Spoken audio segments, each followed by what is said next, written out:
എനിക്ക് പേടിയാ. മോളെ എനിക്ക് പേടിയാ. ഒരു എക്സ്പ്ലനേഷൻസിന്റെ ആവശ്യം എനിക്കില്ല. ഈ കാര്യത്തിൽ കൂടുതൽ സംസാരിക്കാനുള്ള താല്പര്യവുമില്ല. ഒന്നേ എനിക്കിപ്പോ പറയാനുള്ളൂ, നിങ്ങളുടെ മകൾക്ക് ഇവിടെ അബോർഷൻ നടത്താൻ സാധ്യമല്ല. പത്മം, നീ എന്താ വേണുനോടൊന്നും മിണ്ടാത്തെ? ഞാൻ എന്ത് മിണ്ടാനാ? കാര്യങ്ങൾ തീരുമാനിക്കാൻ നിങ്ങളൊക്കെ ഇവിടെ ഇല്ലേ?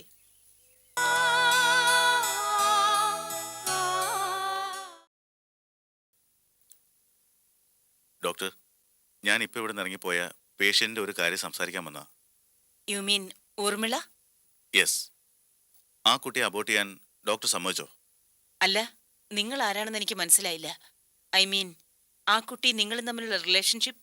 പറയാം ഡോക്ടർ, ആ കുഞ്ഞിനെ നശിപ്പിക്കരുത് പ്ലീസ്. ആ കുട്ടി ഇവിടെ കൊണ്ടുവന്നത് അവരുടെ പേരൻസ് ആണ്. അവരോട് കാര്യങ്ങളൊക്കെ ഞാൻ സംസാരിച്ചിട്ടുണ്ട്. പിന്നെ അത് വേണ്ടെന്ന് പറയാൻ നിങ്ങൾക്ക് എന്ത് അവകാശമുള്ളത്? അവകാശമുണ്ട് ഡോക്ടർ. ഊർമിളയുടെ ഭർത്താവ് സ്ഥലത്തില്ല. എന്റെ സംരക്ഷണയിലാണ് ആ കുട്ടി കഴിഞ്ഞിരുന്നത്. മാത്രമല്ല, ആ കുട്ടി ഇപ്പൊ അബ്നോർമലാ. കഴിഞ്ഞ 1 മാസമായി ഡോക്ടർ ആർ.കെ. നമ്പൂതിരിയുടെ ചികിത്സയിലുമാണ്. അതിന്റെ ഡീറ്റെയിൽസ് ഞാൻ വേണേ കൊണ്ടൊന്ന് കാണിക്കാം. ഇങ്ങനൊരു സ്റ്റേജിൽ അബോർഷൻ ചെയ്താലുള്ള കോൺസിക്വൻസസിനെ കുറിച്ച് ഡോക്ടർക്ക് അറിയാവുന്നല്ലേ? ഇതിനുള്ള മറുപടി നിങ്ങളോട് പറയേണ്ട കാര്യമില്ല. ആ കുട്ടിയുടെ ഭർത്താവ് വരട്ടെ, അപ്പോ പറയാം.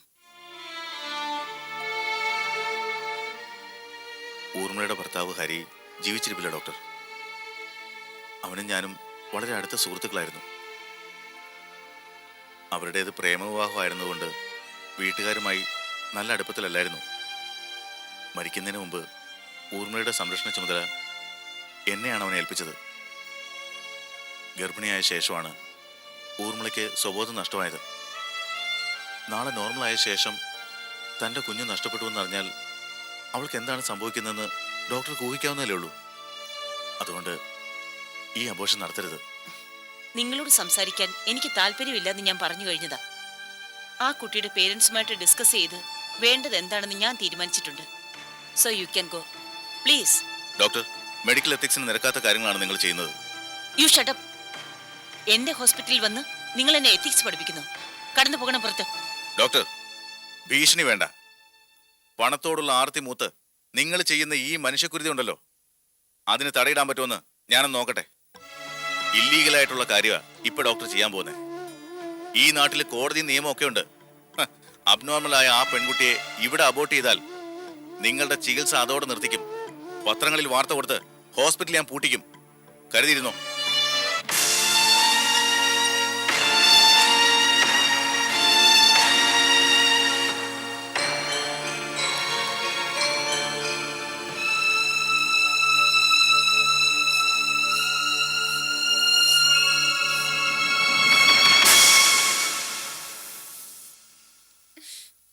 മിണ്ടാതിരിക്കൂട്ടെ, അനങ്ങാതെ.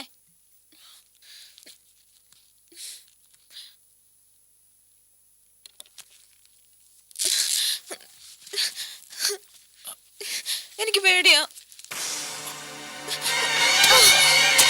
മോളെ എനിക്ക് പേടിയാ. മോളെ അവിടെ വേണ്ട വേണ്ട. മോളെ മോളെ നല്ല കുട്ടിയല്ലേ? വാ വാ മോളെ. എനിക്ക് പേടിയാ. ക്ഷമിക്കണം, സുഖമില്ലാത്ത കുട്ടിയാ.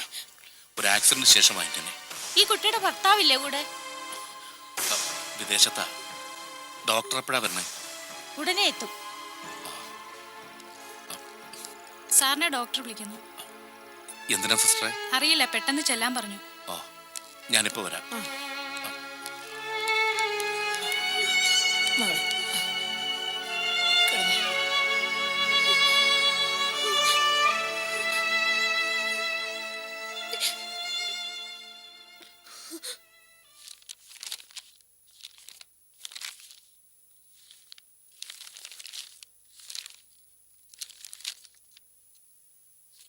എന്തിനാ ഡോക്ടർ വരാൻ പറഞ്ഞത്? എന്തെങ്കിലും കോംപ്ലിക്കേഷൻസ്? കോംപ്ലിക്കേഷൻസ് ഉണ്ട്. നോക്കൂ പണിക്കർ, ഇത് നല്ല നിലയിൽ നടന്നു പോകുന്നൊരു സ്ഥാപനമാണ്. സ്ഥാപനത്തിന്റെ നിലനിൽപ്പ്, എന്റെ സോഷ്യൽ സ്റ്റാറ്റസ്, ഇതിനെയൊക്കെ ബാധിക്കുന്ന ഒരു കാര്യം വരുമ്പോൾ എനിക്ക് ശ്രദ്ധിക്കാതിരിക്കാൻ പറ്റില്ലല്ലോ. അല്ല, ഡോക്ടർ എന്താ പറഞ്ഞു വരുന്നേ? പറയാം. പണിക്കർക്കറിയാലോ, സാധാരണയായി ഞാൻ ഇത്തരം കേസുകൾ അറ്റൻഡ് ചെയ്യാറില്ല. പിന്നെ താങ്കൾ വന്ന് പറഞ്ഞപ്പോ എനിക്ക് നിരസിക്കാതിരിക്കാൻ പറ്റാതിരുന്നത് നമ്മൾ തമ്മിലുള്ള ബന്ധം വെച്ചാ. ഈ കുട്ടിയുടെ ഭാവിയെക്കുറിച്ചും ഞാൻ ഓർത്തു. പക്ഷേ ഞാനൊരു കണ്ടീഷൻ വെച്ചത് താങ്കൾ മറന്നു. ഇത് തീർത്തും രഹസ്യമായിരിക്കണമെന്ന്. നിങ്ങളത് തെറ്റിച്ചു. വഴിയെ പോകുന്നവന്മാര് കയറി വന്ന് എന്നെ ഭീഷണിപ്പെടുത്തുന്നതിലേക്ക് കാര്യങ്ങളെത്തി. നിങ്ങളെന്നെ ചീറ്റ് ചെയ്യുകയാണ് ചെയ്തത്.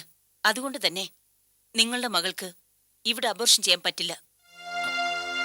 ഡോക്ടർ, എനിക്കൊന്നും മനസ്സിലാവുന്നില്ല. പ്ലീസ്, നിങ്ങൾ എന്റെ മുന്നിൽ നാടകം കളിക്കണ്ട. ഇപ്പൊ ഇവിടെ വന്നുപോയ ചെറുപ്പക്കാരൻ ഊർമിളയ്ക്ക് അബോർഷൻ നടത്തുന്ന കാര്യം അറിഞ്ഞത് നിങ്ങൾ പറഞ്ഞറിഞ്ഞതല്ലെന്നാണോ? അബ്നോർമൽ സ്റ്റേജിലുള്ള ഒരു പെൺകുട്ടിയെ ഞാൻ അബോർഷൻ നടത്തിയെന്ന് നാളെ സൊസൈറ്റിയിൽ ഒരു വാർത്ത പരന്നാൽ എന്റെ കരിയർ ലൈഫ്, ഈ സ്ഥാപനത്തിന്റെ നിലനിൽപ്പ്, എന്റെ കുടുംബജീവിതം ഒക്കെ എന്തായി തീരുമെന്ന് ചിന്തിക്കാനുള്ള കോമൺ സെൻസ് ഇല്ലാതായി പോയോ മിസ്റ്റർ നിങ്ങൾക്ക്? ഡോക്ടർ, ദയവിച്ചതിനെ തെറ്റിദ്ധരിക്കരുത്. ഇക്കാര്യം ഞാൻ പുറത്താരോടും പറഞ്ഞിട്ടില്ല. സത്യമാണ്. എന്നെ വിശ്വസിക്കണം. അയാളതെങ്ങനെ അറിഞ്ഞൂന്ന്? നോ, ഒരു എക്സ്പ്ലനേഷൻസിന്റെ ആവശ്യം എനിക്കില്ല. ഈ കാര്യത്തിൽ കൂടുതൽ സംസാരിക്കാനുള്ള താല്പര്യവുമില്ല. ഒന്നേ എനിക്കിപ്പോ പറയാനുള്ളൂ, നിങ്ങളുടെ മകൾക്ക് ഇവിടെ അബോർഷൻ നടത്താൻ സാധ്യമല്ല. പ്ലീസ് ഡോക്ടർ, അങ്ങനെ പറയരുത്. ഇത് നടന്നില്ലെങ്കിൽ എന്റെ മോടെ ജീവിതം... മിസ്റ്റർ പണിക്കർ, ഈ കാര്യത്തിൽ ഇനി എന്നെ പ്രഷർ ചെലുത്തിയിട്ട് യാതൊരു പ്രയോജനവുമില്ല. നിങ്ങൾക്ക് പോകാം. പിന്നെ ആ വന്നുപോയവന്റെ സംസാരവും ഊർമിളയുടെ കാര്യത്തിലുള്ള അമിതമായ താല്പര്യവും കണ്ടിട്ട് ഈ പ്രശ്നത്തിന് ഉത്തരവാദി അവനാണെന്ന സംശയം ഇല്ലാതില്ല. സ്വന്തം കുഞ്ഞ് നശിപ്പിക്കപ്പെടുന്നത് അറിയുമ്പോഴുള്ള ഒരു വേദനയും ആധിയും ആ മുഖത്തുണ്ട്. അതുകൊണ്ട് മകളുടെ ഭാവിയെക്കുറിച്ചോർത്ത് നിങ്ങൾ ടെൻഷൻ അടിക്കണ്ട. ധൈര്യമായി അവളെ അവന്റെ കൂടെ കൊണ്ടുപോയി വിട്. അവൻ അവളെ പ്രൊട്ടക്ട് ചെയ്തോളൂ.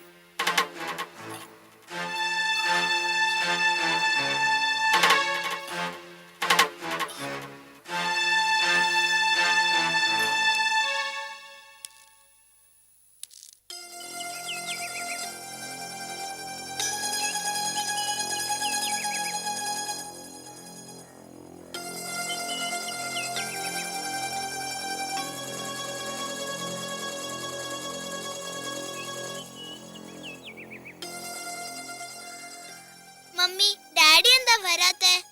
വരും മക്കളെ, ഡാഡി എന്തെങ്കിലും തിരക്കിൽപ്പെട്ട് കാണും. വരും വരും, കാത്തിരുന്നോ. അവൻ നിങ്ങളെ വീണ്ടും പറ്റിച്ചതാ.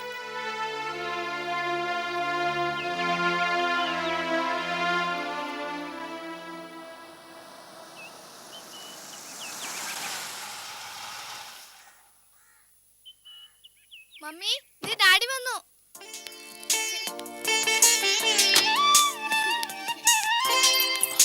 ഡാഡി, ഡാഡി എന്താ വൈകിയേ?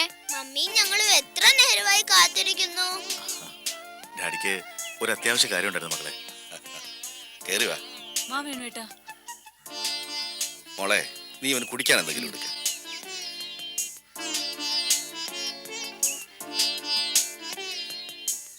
വേണു, കൂടുതലൊന്നും ഞാനിപ്പോ പറയുന്നില്ല. നിങ്ങൾ രണ്ടുപേരുടെ ഭാഗത്തുമുണ്ട് തെറ്റുകൾ. അവളോടെല്ലാം തുറന്നു പറയാൻ നീ വൈകിപ്പോയി. നിന്നെ മനസ്സിലാക്കാൻ മൃദുലയും. നീ അതൊക്കെ തിരുത്തി കുട്ടികളെ നോക്കി സന്തോഷമായിട്ട് ജീവിക്കണം. വേണുവേട്ടാ, നീ എവിടെയായിരുന്നു? ഞാൻ അപ്പുറത്തുണ്ടായിരുന്നു. ഏട്ടൻ വന്ന അറിഞ്ഞില്ല. എന്താ വൈകി? ഇത്തിരി അത്യാവശ്യം ഉണ്ടായിരുന്നു. വേണ്ട, എനിക്ക് വേണം. എനിക്കും. മക്കൾക്ക് ഡാഡി തരാം. നാ. പത്മം, നീ എന്താ വേണുവിനോടൊന്നും മിണ്ടാത്തെ? ഞാൻ എന്ത് മിണ്ടാനാ? കാര്യങ്ങൾ തീരുമാനിക്കാൻ നിങ്ങളൊക്കെ ഇവിടെ ഇല്ലേ? അപ്പോ നീ ഇങ്ങ് വന്നേ.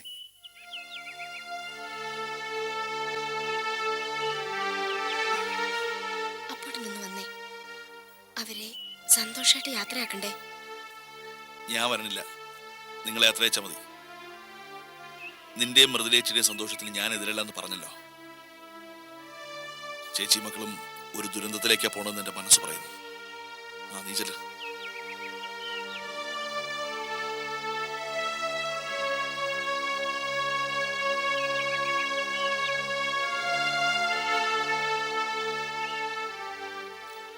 എന്നാ ഞങ്ങൾ ഇറങ്ങട്ടെ അമ്മാവ. ആഹാ, ഊണ് കഴിക്കാതെ ഇറങ്ങാണോ? കഴിച്ചിട്ട് പോയേട്ടാ. വേണ്ട, പോയിട്ട് തിരക്കണ്ട്. പീറ്ററും വൈഫും വീട്ടിൽ വരുമെന്ന് പറഞ്ഞിട്ടുണ്ട്. ശരി, പോയി വാ. ഞാൻ പറഞ്ഞതൊക്കെ രണ്ടാൾ ഓർത്തിരിക്കണം. മായേ അച്ഛാ,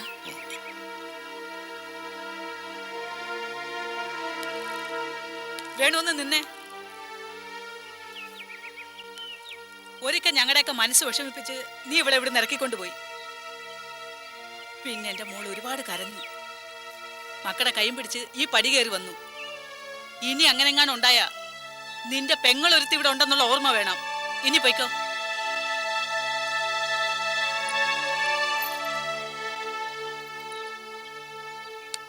പോയിട്ട് വാ. ചെല്ലു മോളെ.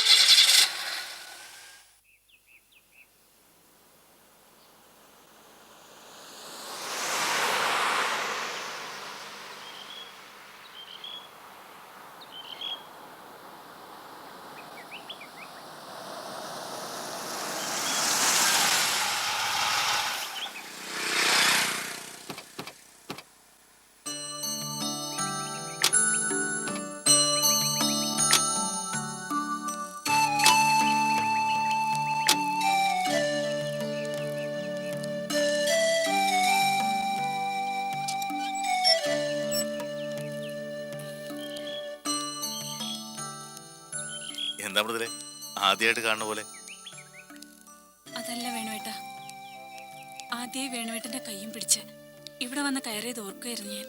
ഒന്നും മറന്നില്ല നീ? ഇല്ല, മറക്കാൻ പറ്റില്ല. അന്നത്തെ പോലെ അല്ലെങ്കിലും നമ്മളിപ്പോ ഒരു പുതിയ ജീവിതം തുടങ്ങാൻ പോണേ. ഈശ്വരനെ വിചാരിച്ച് വലതുകാലം വെച്ചെന്നെ കയറിക്കും. വാ മക്കളെ.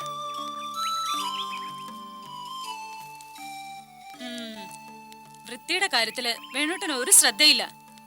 ഇടയ്ക്ക് ആരെങ്കിലും വിളിച്ച് ഒന്ന് അടിച്ചു വാരിക്കൂടെ ഇവിടെയൊക്കെ? ഇത് എങ്ങനെയെങ്കിലും സൂക്ഷിക്കാൻ പറ്റ പാട് എനിക്കറിയാം.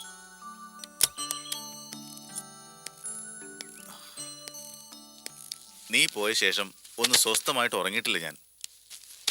സമയത്തിന് ഭക്ഷണവും കുളിയും ഒന്നും ഉണ്ടായിരുന്നില്ല.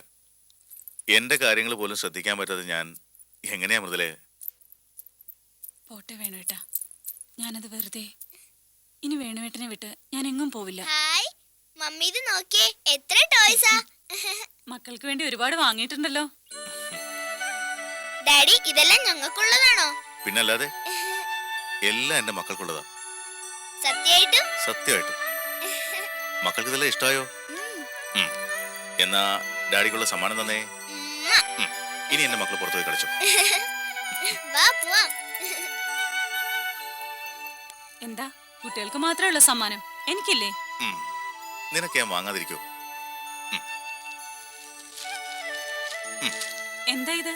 തുറന്നോക്ക്.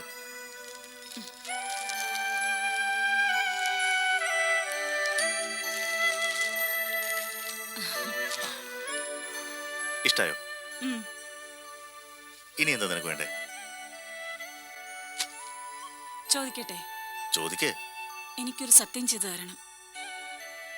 എന്ത് സത്യം? ഇനി ഒരിക്കലും വേണുവേട്ടൻ ഊർമിളെ കാണില്ല എന്ന്, സംസാരിക്കില്ല എന്ന്. ഇപ്പോഴും നിനക്കെന്നെ വിശ്വാസമില്ല അല്ലേ? വിശ്വാസമില്ലാത്തത് കൊണ്ടല്ല, വേണുവേട്ടന്റെ സ്നേഹം മറ്റൊരാൾക്ക് കൂടി പങ്കുവെക്കുന്നത് എനിക്ക് സഹിക്കില്ല. എന്റെ വേണുവേട്ടൻ എന്റേത് മാത്രമായിരിക്കണം എപ്പോഴും. ശരി, ഞാൻ സത്യം ചെയ്യുന്നു. ഇനി ഒരിക്കലും ഞാൻ ഊർമിളെ കാണില്ല, സംസാരിക്കില്ല. പോരെ? ആ, പീറ്ററും മോളിയും വന്നെന്ന് തോന്നുന്നു.